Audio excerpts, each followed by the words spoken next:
réseau Cogeco Média. Vous écoutez Le Québec maintenant.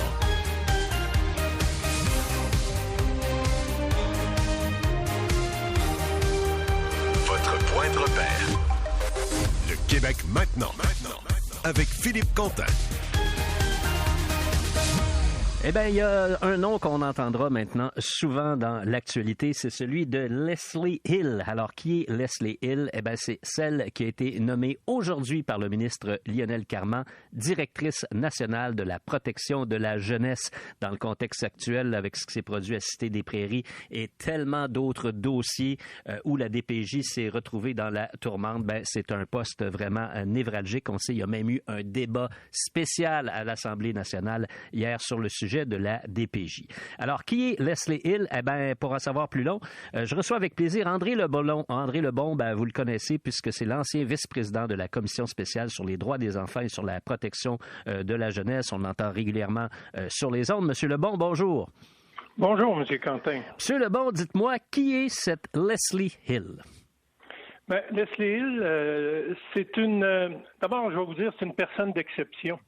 Alors, en plus, elle a l'avantage qu'elle a, c'est qu'elle a une expérience de toutes les sphères dont elle sera responsable. Alors, elle a travaillé longtemps en CLSC à tous les paliers. Elle a été chef d'équipe, directrice, etc. Après ça, elle est devenue directrice des centres jeunesse du côté anglophone au centre Batcha. Et de là, après la réforme, elle est devenue directrice des services jeunesse au centre-sud de Montréal. C'était l'ancien centre jeunesse de Montréal. Alors, c'est une femme, elle a été évidemment commissaire à la Commission Laurent, et depuis, elle se dévoue bénévolement auprès de différentes strates de gens, de sa clientèle. Alors, les jeunes en transition à la vie adulte avec des clics, les ex-placés des PJ, le comité petite enfance sur le suivi du rapport. Bref, c'est une femme d'exception. Bon, est-ce que c'est une bonne idée de faire appel à quelqu'un qui est directement dans le milieu, alors que le milieu a quand même eu certains échecs à sa feuille de route au cours des dernières années? Ben moi, je vais vous dire oui, parce que ça dépend du profil. Moi, je parle souvent du casting. La force de Mme Hill m'a demandé d'en parler, je lui ai donné son expérience, là, mais j'ai envie de vous dire, c'est une femme dont le talent est le suivant. D'abord, c'est une femme qui est proche du terrain, qui n'a pas peur d'aller vers les gens, qui les écoute, qui les entend, et elle aime profondément cette mission d'aide qu'elle incarne tout à fait. Et donc, les gens sentent qu'il y a quelqu'un qui les investit. Et je pense que notre réseau, en même temps qu'il y a besoin de réordonnancement, il y a besoin de quelqu'un. Ils ont besoin de sentir que le pilote dans l'avion, là, c'est quelqu'un qui s'en fait pour eux, qui veut leur donner les meilleures conditions de pratique, qui veut leur soutenir dans le travail délicat qu'ils font. Et ça, c'est Leslie Hill.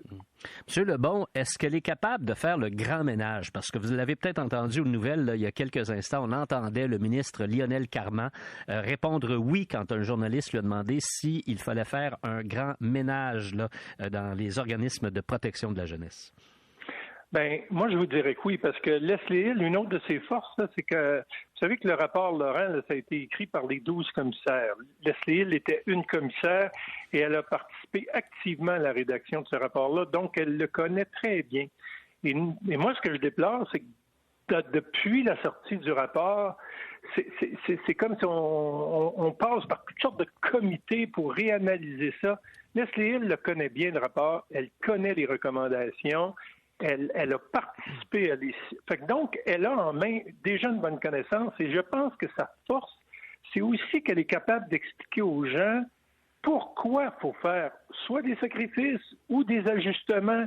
Mais c'est une femme qui va être crédible parce qu'elle va incarner ce qu'elle demande. Bon, est-ce qu'elle va bien travailler avec le ministre Carman? Parce que ça, c'est une autre nouvelle d'aujourd'hui. On entend le ministre dire « moi, je veux m'impliquer davantage. J'ai peut-être pas été assez présent sur le terrain. Je veux assister aux réunions. » Donc, le ministre entend occuper une place plus importante dans le débat quotidien. Bien, j'ai envie de vous dire, M. Quentin, que là, il choisit en toute connaissance de cause.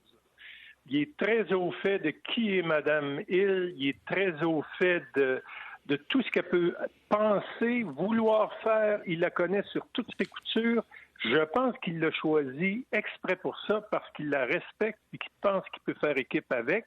Et moi, je pense qu'elle peut faire aussi une différence sur le ministre parce qu'elle va bien le coacher. Elle va bien le coacher, vous pensez? Elle va être capable de lui dire, entre guillemets, lui dresser un véritable portrait de la situation? Ben, le seul bémol que j'ai, il n'est pas sur les personnes, il est sur la capacité de l'État actuellement de livrer la marchandise. Moi, je pense que le ministre Carman, les gens me posaient la question, est-ce qu'on devrait changer de ministre? Moi, je pense que non, pas au point où on est rendu à 1 an et demi des élections, 2 ans. Il faut garder le même ministre parce qu'il connaît son dossier. Je crois à sa sincérité. Maintenant, il faut que son gouvernement lui donne les moyens. Puis c'est pareil pour Leslie Hill, là. Ça ne sera pas de la magie. Elle arrive en pleine tourmente, là. Écoutez, ça va être une période, ça demande du courage puis de l'abnégation pour vouloir prendre le siège de pilote quand ça brasse comme ça. Mais moi, je pense que s'ils font équipe, il y a des chances, mais il va falloir l'appui gouvernemental. Il va falloir que les propositions qui sont sur la table se fassent. Puis là, c'est pas un ministre responsable qui peut débloquer ça. C'est soit le ministre de la Santé, son patron, ou soit le premier ministre. Il dit que c'est son ami. Ben, on va vérifier ça. Ça, c'est une bonne observation, en effet, parce qu'on a bien entendu François Legault défendre Lionel Carman, et un des premiers arguments qu'il avait à la bouche, c'est mon ami.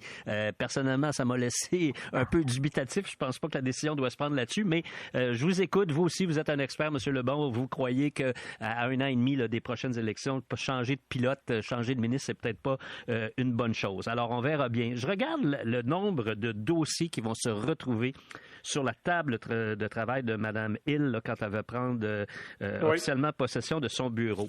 Un manque criant de personnel dans les centres jeunesse, un manque d'encadrement du personnel dans les centres jeunesse, un parc immobilier qui est vétuste à bien des égards, où des millions devraient être investis pour que les jeunes vivent dans des conditions salubres et potentiellement plus agréables. Il y a tellement de problèmes à régler, puis il y a également celui de la réputation organisationnelle. Parce qu'aujourd'hui, si on faisait un sondage au sein de la population, on demandait aux gens, « Hey, vous en pensez quoi de la direction de la protection de la jeunesse, avec tout ce qui s'est produit, M. Lebon, je pense pas que le résultat serait fantastique. » Bien, c'est ça qui est tellement attristant, M. Quentin, puis les gens comme moi, puis ceux peut-être de ma génération qui ont connu une autre époque. Écoutez, vous savez, là, on est parti d'un actif, on était fiers de notre loi de la protection de la jeunesse. Les gens étaient fiers d'y travailler, même si ça a toujours été... C'est pas un travail facile, c'est un travail complexe, mais les gens étaient fiers. Il y avait toute une infrastructure de soutien. Il n'y avait pas de porte tournante à la protection de la jeunesse, malgré les difficultés. Pareil en réadaptation. Fait que vous avez raison. Écoutez, c'est une tâche phénoménale qui les attend. Mais moi, je pense sincèrement que si un pilote dans l'avion qui redonne un sens à ce travail-là et que les gens disent on va la suivre puis on va l'accoter, ça peut venir plus rapidement qu'autrement de voir les gens se réinvestir. Parce que moi, j'en croise encore des gens du terrain, puis il y en a qui ont la flamme, puis il y a des jeunes qui arrivent avec la flamme. Il ne faut juste pas les brûler. Fait que c'est sûr qu'il y a des décisions à prendre, il y a des gestes à poser, mais si on réussit à faire bouger l'aiguille, on redonne un sens à tout ça, je pense que la fierté va revenir. Je pense que la performance, pas celle qu'on mesure aujourd'hui là, en nombre de minutes, en nombre de cas, là, mais la performance de dire on est là pour accompagner les gens, puis on le fait avec des outils, puis au meilleur de notre connaissance. Moi, j'ai confiance en ça. Je le souhaite, parce qu'écoutez, on faisait l'envie des pays étrangers, on faisait l'envie du Canada. Écoute, on a dilapidé ça, fragilisé ça depuis 2015. Écoute, c'est presque triste. Et à une vitesse grand V en plus. André Lebon, une dernière question en terminant. Est-ce qu'au cours des dernières heures, vous avez eu la chance de vous entretenir avec Mme Hill? Non, j'ai respecté son devoir de réserve jusqu'à sa nomination, mais je vais m'empresser de lui parler aussitôt qu'elle aura pris la parole.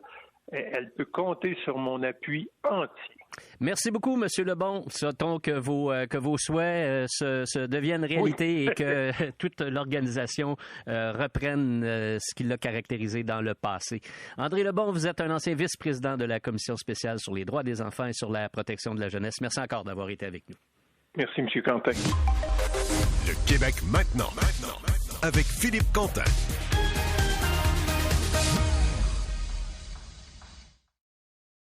réseau Cogeco Média.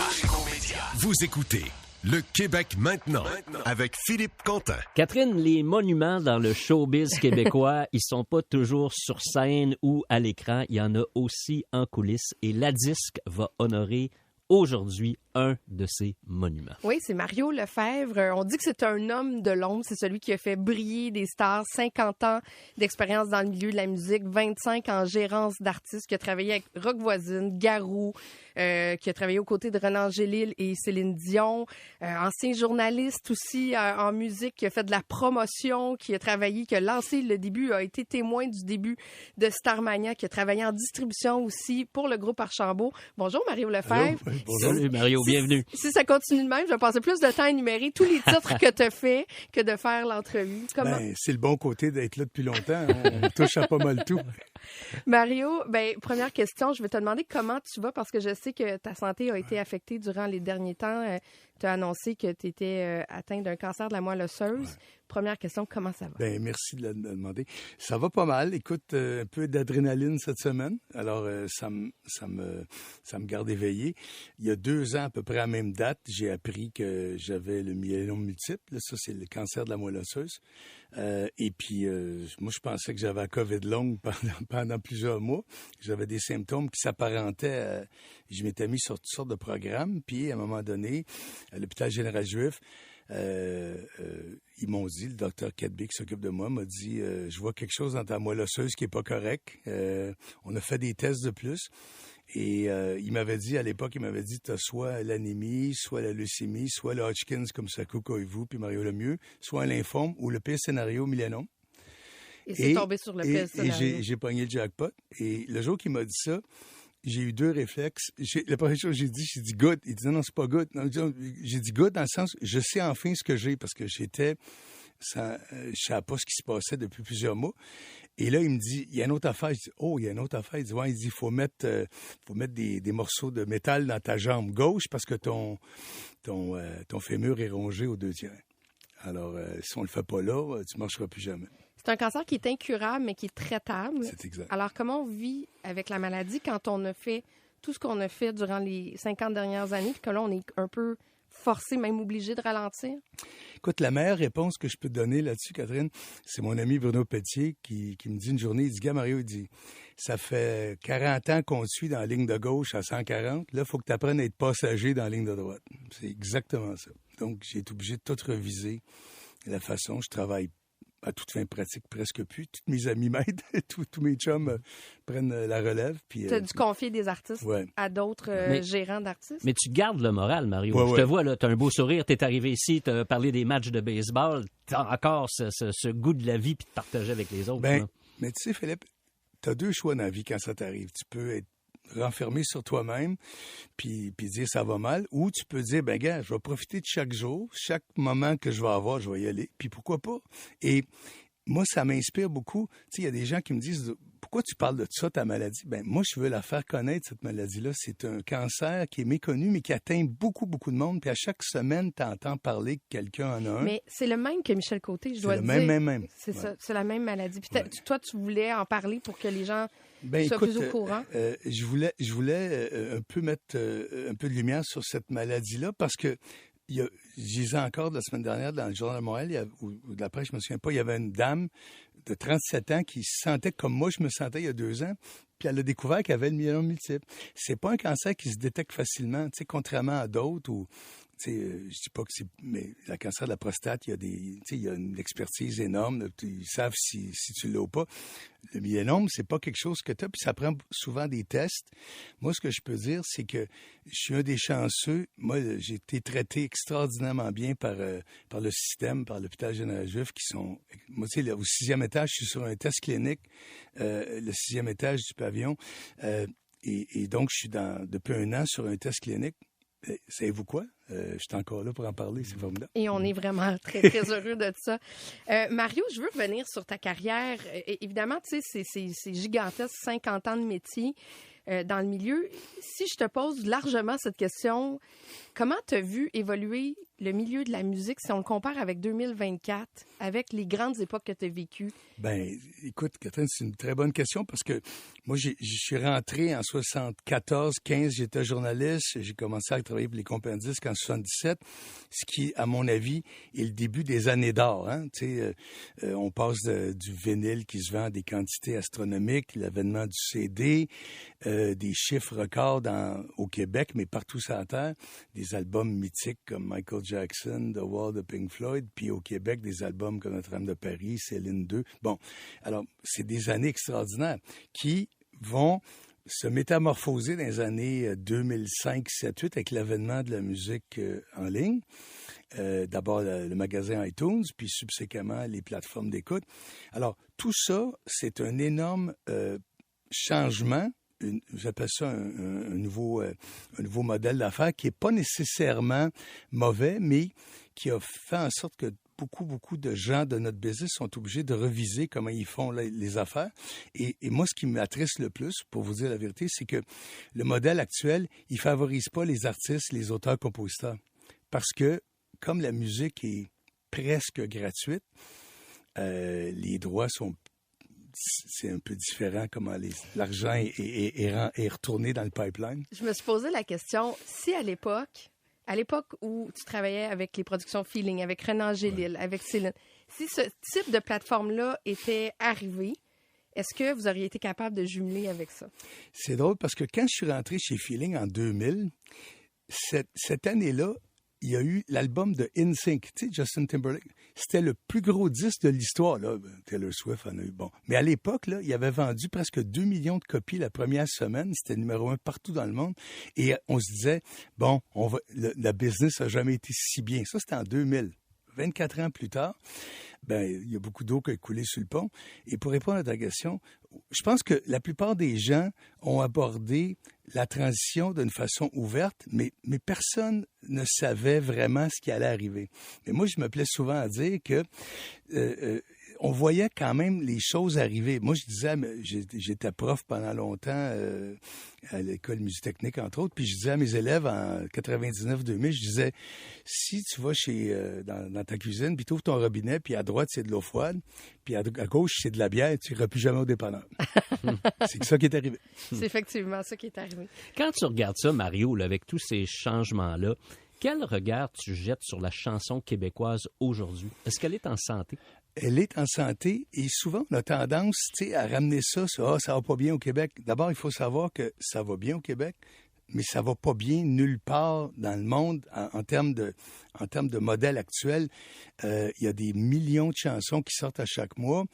La plupart des argents qu'il y a sont redistribués à 1% des artistes. Alors oui, c'est le fun Taylor Swift. Oui, c'est le fun Bruce Springsteen qui va être ici demain au Centre Bell. Mais c'est vraiment des cas d'exception. Le modèle a fait en sorte que depuis plusieurs années, l'argent n'est pas distribué équitablement, ce qui fait que si tu le transposes au Québec, tu as l'impression que ça va mal au Québec. Ça va mal partout, là. Mario, j'ai envie qu'on parle de ta carrière. Où est-ce que tu as eu le plus de fun dans le travail? Oh mon Dieu, j'ai du fun partout, Catherine, parce que j'ai toujours maximisé la place où j'étais au moment précis, puis je faisais ce qu'on dit le best of it. Mais si j'ai trouver un moment précis, je dirais que les années de Garou puis de Céline, là, début 2000, là, quand Garou est le chanteur numéro 1 de la francophonie, quand Céline est la chanteuse numéro 1 dans le monde, c'était pas mal de fun. C'était quoi ton plus gros coup? Quand tu penses à ça là, dans ta carrière, as-tu eu un coup dont tu es particulièrement fier? Écoute, il y a eu beaucoup de moments où je suis très fier, puis je te dirais que ça serait injuste d'en dire un plus qu'un autre, mais je dirais que l'affaire qui m'a toujours drivé, qui m'a toujours motivé, c'est de jamais prendre pour acquis ce que j'ai fait puis de dire, OK, je peux en faire un meilleur la fois suivante. Donc, je me suis toujours motivé à être meilleur et exceller. Je dirais que une chose qui m'a toujours impressionné beaucoup, c'est le pont qu'il y avait entre l'Europe et le Québec fin 90 avec Notre-Dame de Paris puis tout le monde, puis début 2000 avec Garou. Il est arrivé quelque chose de magique, là. À un moment donné, en Europe francophone, tous les artistes importants, ils venaient presque tous du Québec. J'appelais ça l'autoroute. Tout le monde, Garou, Rock Voisine, Isabelle Boulay, Corneille, Céline. C'était exceptionnel. Alors, ça a été une période ben le fun. Puis tu as travaillé aussi dans des maisons de disques, donc tu as côtoyé beaucoup de stars à l'international. Tu as croisé les Pink Floyd, tu as déjà croisé Michael Jackson, Genesis. Est-ce qu'il y a des expériences là-dedans qui ont été marquantes pour toi? Bien, tu sais, à l'époque, là, Catherine, ce qui était le fun, c'est que la compagnie de disques, c'est plus le cas maintenant. Maintenant, c'est les Live Nation de ce monde, les gros consortiums de spectacles qui contrôlent. Mais à l'époque, les compagnies de disques étaient non seulement importantes, ils étaient essentiel à la base. Alors, moi, quand Michael Jackson, par exemple, son équipe sont venus jouer au Stade olympique, ça passait tout par Sony, qui était par CBS Sony. Donc, moi, je me retrouvais aux premières loges. Pink Floyd, pareil. Bruce Springsteen, pareil. Il y a eu tellement de belles opportunités parce qu'à l'époque, le gars de compagnie disque était un peu le pont d'ancrage, était un peu le lien entre tout le monde. Maintenant, c'est un peu différent.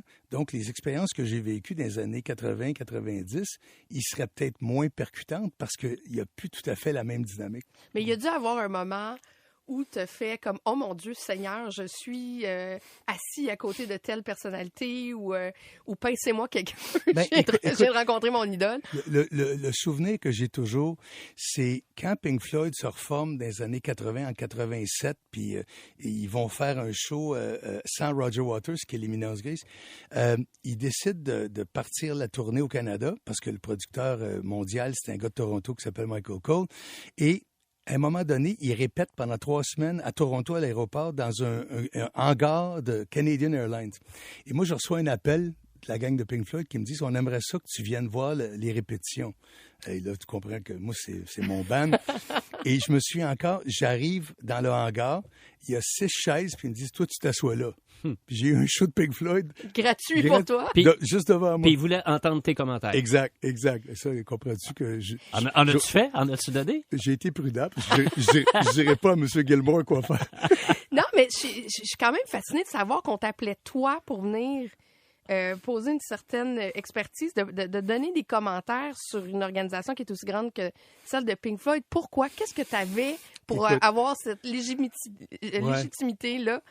Écoute, je pense que j'étais juste à la bonne place au bon moment. Il y avait beaucoup à cette époque-là, comme je vous dis, de l'importance qui était allouée aux gens de compagnie de disques. Alors, tu sais, moi, je me suis retrouvé en Australie, dans le studio de Midnight Oil, pendant l'année après Beds Are Burning, qui était là. J'étais allé dans le studio Rhinocéros à Sydney pendant 3 jours avec Peter Garrett.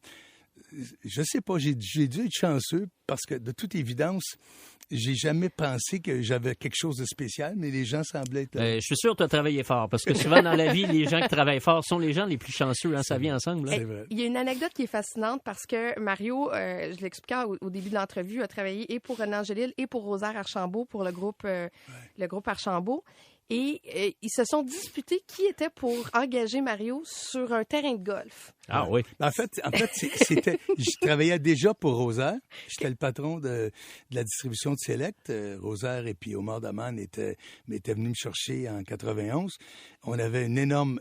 Écoute, on avait 80% de part de marché. On était le plus gros distributeur indépendant au Canada, puis un des 3 plus gros en Amérique. Et à un moment donné, René m'appelle en 2000, puis il me dit « Il est temps que tu reviennes à la maison. » Alors, là, j'étais pris entre mes 2 amis.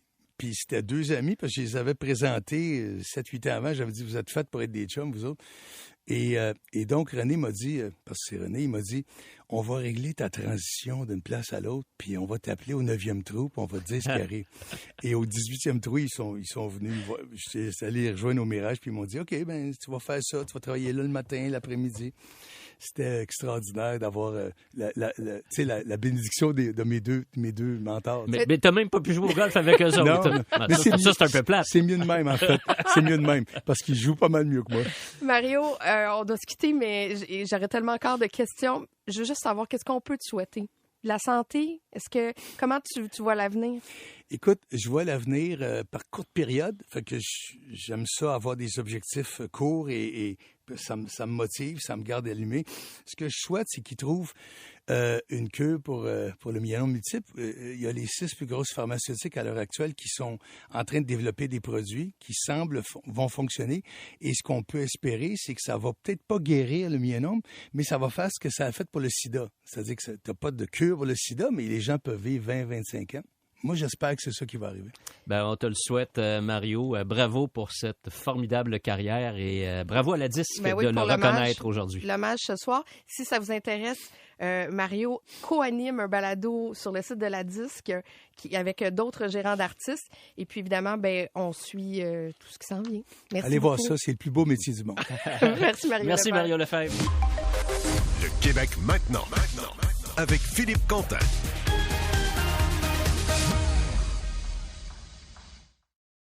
Au réseau Cogeco Média.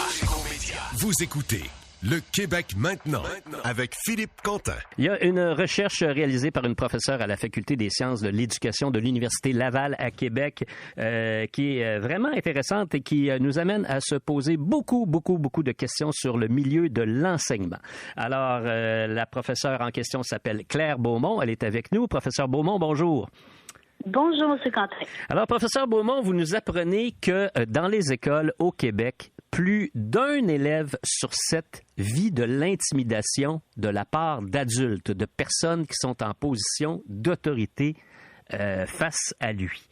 Comment vous en êtes venu à cette conclusion? Comment vous avez mené une recherche qui donne un résultat qui, moi, personnellement, m'étonne beaucoup? Écoutez, on va parler plus de maltraitance. OK, mais justement, comme vous le dites, ce sont des adultes en autorité. Donc, les enfants et les adolescents s'attendent d'être traités d'être en sécurité auprès de ces personnes-là.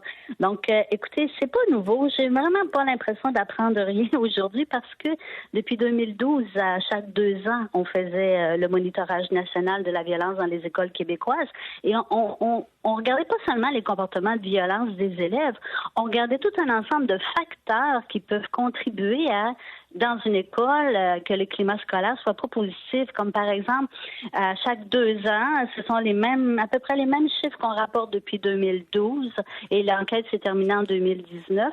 Cette enquête-là qui nous montrait que, alors que les comportements sociaux entre les élèves s'amélioraient légèrement, les comportements des adultes envers les élèves, ça bougeait pas, mais aussi les comportements des adultes entre eux, entre collègues, et aussi les comportements des parents envers les enseignants et le personnel scolaire, ça bougeait pas. Donc, c'est pas nouveau ce que j'apporte là, sauf que quand on a le nez peut-être trop collé sur l'arbre, comme on dit, on voit pas le reste de la forêt et on se concentre sur la violence des élèves, alors que dans une école, le climat scolaire se construit justement avec tout ça, avec l'attitude des adultes, avec des règlements qui sont disciplinaires, oui, mais qui sont sécurisants, avec des méthodes éducatives, puis des conséquences à respecter. Et ça, quand les adultes se conduisent de cette façon-là envers les jeunes, ils font pas tellement sont pas tellement des modèles comportementaux, si on peut dire. Alors les jeunes ne comprennent pas trop comment ça se fait qu'on peut se faire crier après, qu'on peut se faire manquer de respect, qu'on peut se faire humilier, alors qu'on leur demande à eux de pas agir de cette façon-là. Ben oui, parce que vous faites la nomenclature des comportements qui sont regrettables. Alors ça va des regards méprisants aux cris, au sacre, ignorer quand quelqu'un est ridiculisé ou insulté. Et là, il y a encore plus grave dans votre échelle, humilier verbalement ou bousculer intentionnellement. Donc, ça se produit dans nos écoles, ça, des profs qui humilient verbalement leurs élèves ou qui les bousculent intentionnellement? Oui, c'est plus fait, on voit ça moins souvent. Par contre, ce que je rappellerais, c'est que ces données-là, ce sont des chiffres nationaux. OK? C'est des moyennes nationales. Donc, ça se produit pas dans ces proportions-là dans toutes les écoles. Par contre, on a tous vécu, comme élèves ou comme parents, des situations où on a vu des comportements inappropriés des adultes de l'école envers les enfants. Et c'est pas seulement des adultes, des enseignants, parce que je dis, oui, il faut rouvrir peut-être la question sur la laïcité, oui, la question sur l'ordre des enseignants, renforcer peut-être les lois, tout ça, c'est comme déjà été discuté, mais on parle peu de ce qu'on fait sur le terrain, quand ça arrive. Il faut que les écoles se donnent des moyens pour s'aider, pour arrêter avant que ça ne devienne des situations incontrôlables comme celle qui fait les médias depuis quelques semaines, depuis quelques jours. Là. Justement, vous en parlez, professeur Beaumont, tout le cas de l'école Bedford et bien sûr, la réaction de bien des gens, c'est de dire qu'il faut renforcer la loi sur la laïcité, certainement une option qu'étudie le gouvernement. Mais vous dites, attention, dans des écoles où la laïcité n'est pas un problème, on trouve aussi des comportements qui n'ont pas d'allure. Absolument. Puis quand on parle quand on est dans les milieux scolaires, il y a plusieurs personnes, des adultes, qui voient leurs collègues agir de cette façon-là et ils sont mal à l'aise. Ils sont pas d'accord avec ces comportements-là, mais ils savent pas quoi faire et comment le faire. C'est un peu la loi du silence parce que, est-ce que la personne va être juste punie ou est-ce qu'on va lui offrir des interventions pour qu'elle arrête ces comportements-là? Est-ce qu'on va suivre son évolution ou on va simplement la punir? Évidemment, les enseignants, ce sont des humains, là, ils peuvent avoir des sautes d'humeur. Mais c'est jamais excusable un comportement comme ça auprès d'un élève. Par contre, si on intervient dès les premières manifestations, qu'on se donne des codes ou de l'entraide entre collègues ou qu'on se suit là-dedans, ça risque de s'arrêter ou de rendre au moins conscients les adultes qui agissent de même. Très souvent, les adultes qui agissent de cette façon-là n'ont pas de malaise. C'est les autres qui le voient. Écoutez, bravo pour cette étude. J'ai l'impression que ça va faire réfléchir beaucoup de gens. Faut vraiment se pencher sur ce phénomène parce que les chiffres, oui, vous le dites, vous avez peut-être pas l'impression d'apprendre beaucoup de choses à beaucoup de gens parce que vous avez le nez collé sur ces études-là depuis longtemps. Mais j'ai l'impression bien des gens vont quand même être surpris par l'ampleur du problème. Claire Beaumont, vous êtes professeure à la Faculté des sciences de l'éducation de l'Université Laval à Québec. Merci beaucoup d'avoir été avec nous. Je vous en prie. Bonne journée. Au réseau Cogeco Média. Vous écoutez Le Québec maintenant avec Philippe Quentin. Vous savez quoi? Des fois, on oublie qu'il y a des choses qui vont vraiment bien au Québec. On est submergé par les problèmes. La DPJ, une certaine angoisse face aux résultats des élections américaines, système de santé, système d'éducation. Le premier réflexe, c'est de dire... Bon Dieu, mais tout va mal. Mais non, ce n'est pas vrai. Tout ne va pas mal parce qu'il y a de fabuleuses initiatives dans la société québécoise. Et Simon Paquin, qui est en studio avec moi. Bonjour, Simon. Bonjour. Est certainement l'auteur d'une de ces initiatives-là. C'est un projet qui s'appelle Éco-Maris et qui s'adresse aux jeunes. Simon, ça veut dire quoi ça d'abord, Éco-Maris? Le nom Éco-Maris vient de éco pour écologie ou école et maris, la mer, donc le maritime en latin. Donc on fait du latin un peu aujourd'hui. Donc l'école à la mer. Alors c'est quoi ce concept-là? Donc Éco-Maris, c'est une entreprise d'économie sociale que j'ai fondée en 2006 qui avait pour but de mettre sur pied le premier et le seul voilier école au Québec. Donc c'est un voilier qui sillonne le fleuve Saint-Laurent de Montréal jusqu'aux îles de la Madeleine et qui se sert du voilier, de la mer, de l'environnement comme d'un moyen d'apprentissage, comme une école. C'est vraiment une école de la mer qui s'adresse à différentes clientèles. Donc, on s'adresse à des jeunes, principalement, des jeunes autochtones, des jeunes marginalisés, des jeunes en difficulté. Par définition, un jeune est souvent en difficulté. Des jeunes femmes qui ont envie de développer une entreprise, donc qui ont besoin de support. Donc, c'est vraiment un outil de support autant social, environnemental qu'économique. OK, mais qu'est-ce qui se passe? Il arrive quoi, là? Comment vous les recrutez, puis deux, vous leur faites faire quoi? Au début, quand le recrutement, c'était vraiment une grosse affaire, c'était complexe. Maintenant, les jeunes viennent à nous. En fait, on est assez connus dans le milieu du jeune par les médias sociaux. On refuse 300 jeunes par année. Donc, c'est un peu pour ça qu'on se doit d'avoir une expansion parce qu'il y a vraiment une demande qui répond réellement à un vrai besoin. Donc, on les recrute pas. Mais qu'est-ce qui se passe? Les jeunes viennent sur un bateau.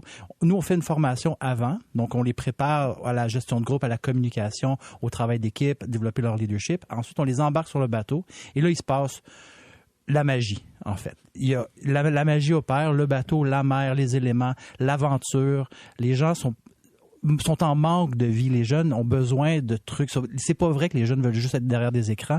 On veut être dans la vie, mordre dans la vie, être en interaction, avoir des liens sociaux, puis c'est ce qui se passe sur le bateau. C'est un peu comme si on allait à la guerre ensemble. En fait, il fait froid, il y a des vents, il y a des marées, on a des défis, il faut tirer sur des cordes, il faut se lever tôt le matin, il faut se coucher tard, il faut regarder les étoiles, il faut faire des corps, il y a des tâches, on travaille, il faut nettoyer des toilettes. Fait qu'on les brasse, on les sort de leur zone de confort, on les sort de leur milieu, on leur shake la cage, puis ils en sortent de là grandis, épanouis, puis ils en veulent plus. On les remet en vie d'une certaine façon. Combien de temps ça dure, leur séjour sur le bateau? Le séjour, c'est vraiment juste un déclencheur qui dure 2 semaines.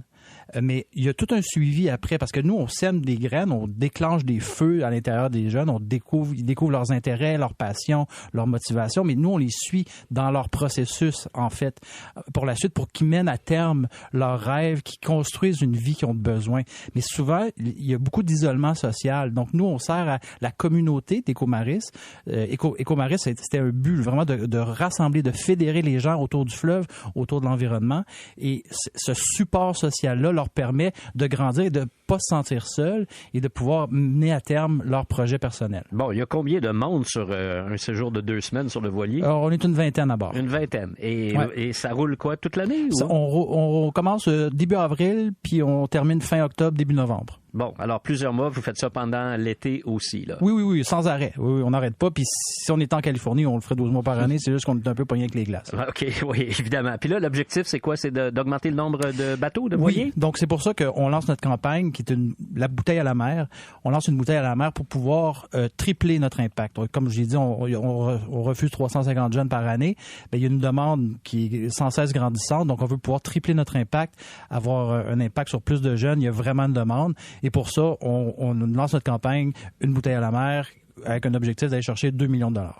Simon, racontez-moi une belle histoire. Un jeune là, qui vous vient, un jeune ou une jeune qui vous vient en tête, quelqu'un que vous avez vu grandir devant vos yeux. Peut-être qu'au départ, vous ne pensez pas que cette jeune personne s'en tirerait, mais le résultat a été formidable. Ouais. Parce que je sais qu'il y en a. Hein? Ah, il y en a plein. Il y en a plein. Il y en a qui partent vraiment de loin. Les jeunes ne partent pas toujours d'aussi loin, mais une fois, on avait un jeune qui était... on allait chercher dans une ruelle, carrément. Il vivait dans la rue. Et il fumait toutes sortes de cochonneries. Et on parle de quoi, 14-15 ans? Lui avait 18 ans. 18 ans. Donc... qui avait été référé par un centre jeunesse, puis finalement, il avait manqué son autobus pour se rendre à Rimouski parce que ce voyage-là partait de Rimouski. Il a passé du temps, finalement, on l'a rattrapé sur un deuxième voyage. Il est venu, il s'est rendu compte, il était accepté par une communauté. Il a vu que vivre dans une ruelle, c'était pas une bonne idée, qu'il était accepté, qu'il était drôle, qu'il avait des forces. Et nous, on cherche à faire ressortir les forces des personnes, puis les faire capitaliser sur ce qu'ils ont et non sur ce qu'ils n'ont pas. Et ce jeune-là, il n'avait pas de numéro d'assurance sociale, il n'avait pas de numéro de carte d'assurance maladie. On partait de loin, là. Et à la fin du séjour, on l'a accompagné pour aller chercher ses numéros de carte d'assurance sociale, les maladies, tout ça. 6 mois plus tard, il y avait un appartement, il y avait un coloc, on l'a plugué sur un stage en ébénisterie. Il a commencé à travailler là-dessus. Puis quelques mois après, il m'a téléphoné avec son cellulaire. Il avait eu assez d'argent pour s'acheter un téléphone. Puis il m'avait rappelé et dit « Hey Simon, regarde ça, j'ai un téléphone. Je suis vraiment fier. » Puis son objectif, à lui, à moyen terme, c'était d'avoir un passeport pour pouvoir éventuellement faire un voyage. Fait on l'a structuré, on a brisé son isolement, il s'est senti valorisé, il a vu qu'il était bon, qu'il était drôle, qu'il pouvait aider les gens, puis que toute son expérience dans la rue, qui était très difficile, pouvait servir à aider d'autres jeunes qui vivaient des adversités peut-être moins grandes. Est-ce que ça a été facile ou difficile pour lui d'entrer en contact avec les autres, d'interagir avec il tombe là, sur un bateau avec une vingtaine d'autres jeunes personnes, puis il est habitué de vivre seul dans la rue? Comment ça se passe? Mais je pense qu'on a un équipage qui est très bienveillant et au début, les gens se regardent un peu de travers comme un peu des bébites, ils sont pas trop sûrs. On est vraiment hors de notre zone de confort. Tout bouge, les couchettes sont petites, etc. Donc, mais rapidement, on voit que les autres... Il y a des comparaisons qui se font entre les jeunes. Ils voient que les autres aussi sont dans le trouble, puis qu'il n'y a pas un trouble pire qu'un autre, on peut tous s'aider. Puis la voile, c'est la magie de la voile, c'est que pour faire avancer un voilier, un grand voilier comme ça, on doit collaborer, on doit se mettre ensemble. Tu peux pas tirer sur les cordes tout seul. C'est un peu comme la vie. Faut que tu sois 4-6. Exactement. Le travail d'équipe, on s'en sort pas. La vie, c'est ça. On est des êtres sociaux. Vivre tout seul, ça n'a aucun sens. Donc là, on se rend compte qu'il y a une différence, il y a une grande ouverture, puis les gens sont tous un peu apeurés, je dirais, par le défi qui se présente à eux en étant sur la mer. Donc, ils ont le réflexe naturel de se regrouper, de s'associer, de travailler ensemble. Fait que toutes les barrières tombent, puis ça devient... C'est pour ça que je dis un peu, des fois, c'est comme aller à la guerre. C'est un team, tu travailles vraiment en équipe, puis on se rend compte qu'on est bien plus fort en équipe. Et vous restez en contact avec les jeunes par la suite, là. Oui. L'histoire de ce jeune qui a suivi des cours d'ébénisterie et tout, vous l'avez suivi. Oui, là. mais on le suit encore. Encore aujourd'hui? Ils reviennent. Les gens reviennent viennent naturellement. C'est pour ça que je dis qu'on construit vraiment une communauté Éco-Maris. Puis les gens sont les bienvenus tout le temps. Nous, on est là pour voir les gens s'épanouir. C'est ça notre but. Quelle histoire absolument extraordinaire, Simon. Donc, vous faites une levée de fonds. Des gens qui nous écoutent, là, qui auraient le goût de contribuer, qu'est-ce qu'il faut qu'ils fassent? Ben, sur le site ecomaris.org, il y a un bouton donné pour la campagne « Lancer une bouteille à la mer ». Vous pouvez nous rejoindre sur nos communautés Facebook, Instagram, etc., LinkedIn. Merveilleuse initiative. Simon, je tiens à le mentionner. Vous êtes un ami de Biz, hein? Biz qui est chroniqueur à l'émission. Biz qui nous disait hey, vous devriez parler avec Simon et vous devez avoir des conversations absolument le fun ensemble. Ah oui. D'ailleurs, je le confie à nos auditeurs, nos auditrices, juste avant d'entrer en ondes, Simon me disait Biz et moi, on refait le monde une bière à la fois. Et c'était la meilleure façon de refaire le monde. Bravo pour cette initiative. C'est vraiment une histoire absolument extraordinaire. Puis je le disais d'entrée de jeu. Oui, il y a des belles réussites au Québec. Oui, il y a des belles choses au Québec. Il ne faut jamais l'oublier dans la pénombre ambiante. Simon Paquin, merci d'avoir été avec nous. Oui, exactement. Merci. Salut. Merci.